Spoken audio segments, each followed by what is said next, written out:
গরমে কোন রোগ বেশি হয়? সুস্থ থাকতে যা করবেন।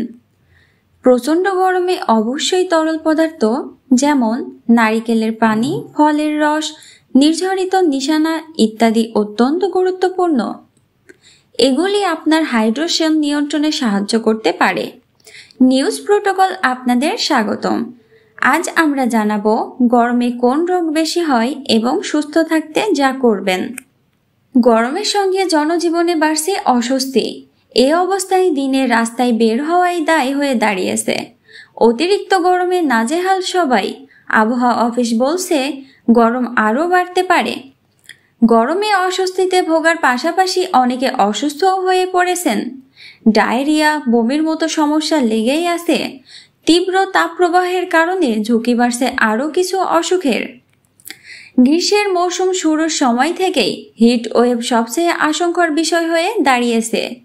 এই তাপপ্রবাহ কোন কোন রোগের ঝুঁকি বাড়ছে? হিট পিডিমা। গরমে অনেকের হাত পা ফুলে যায়। চিকিৎসা পরিভাষায় যাকে হিট পিডিমা বলা হয়। অনেকেরই হয় এমন, বিশেষত পা বেশি ফুলে যায়, কখনো আবার হাত ও পা একসঙ্গে ফুলে যায়। এই রোগের বিশেষ কোনো ঔষধ নেই। বিশ্রাম নিলে, বেশি করে পানি খেলে আর উঁচু বালিশের উপর পা তুলে রাখলে দ্রুত সেরে ওঠা যায়। হিট স্ক্র্যাম্প। গরমে কায়িক পরিশ্রম বেশি হলে কিংবা দীর্ঘক্ষণ শরীর চর্চা করলে হিট স্ক্র্যাম্প হতে পারে। এমন হলে কাঁধ, ঘাড় ও উরুর পেশিতে টান ধরে। বেশি করে পানি খেলে অবশ্য স্বস্তি মেলে, তবে শুধু পানি না খেয়ে স্যালাইন খেলে বেশি উপকার হয়। সেই সঙ্গে বিশ্রাম নিলে আর রোদ এড়িয়ে চললেই টান ধরা কমে যাবে। Heat tetany. তীব্র তাপপ্রবাহে অনেক সময় হাত পা বেঁকে যায়, হাত পায়ের সার চলে যায়, হাত আর পা ভাঁজ করতেও বেগ পেতে হয়। এ ধরনের সমস্যাকে হিট টিটানি বলা হয়। এমন হলে প্রাথমিকভাবে বিশ্রাম নেওয়া জরুরি। সেই সঙ্গে হাত পা মালিশ করতে পারলে আরও ভালো হয়। পর্যাপ্ত বিশ্রাম নিলে আর পরিমাণ মতো পানি খেলেই ধীরে ধীরে সুস্থ হয়ে ওঠা যায়।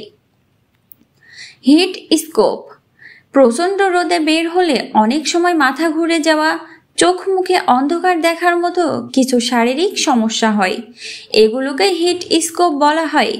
দীর্ঘক্ষণ আগুনের আশেপাশে থাকলেও এমন হতে পারে।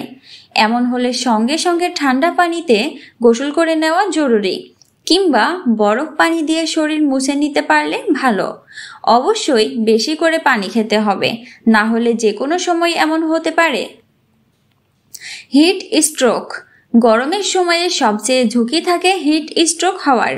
এই স্ট্রোক হলে শরীর অনেক শুকিয়ে যায়, ত্বক শুষ্ক হয়ে যায়, শরীরের ভেতরের অংশ গরম হয়ে যায়, কিন্তু হাত পা ঠান্ডা থাকে। হৃদস্পন্দনের গতি কমে যায়, শ্বাস প্রশ্বাস নিতে সমস্যা হয়, কারো কারো ক্ষেত্রে খিঁচুনি উঠতে পারে। ভুল বাঁকা কিংবা সাময়িকভাবে মানসিক ভারসাম্যহীন হয়ে পড়াও হিট স্ট্রোকের লক্ষণ। এমন হলে রোগীকে ভালো করে গোসল করিয়ে দ্রুত হাসপাতালে নিতে হবে।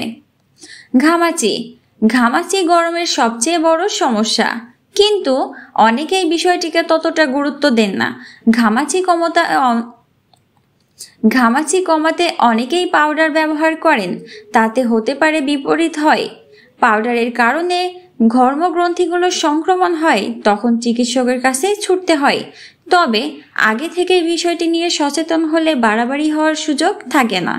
Report news protocol.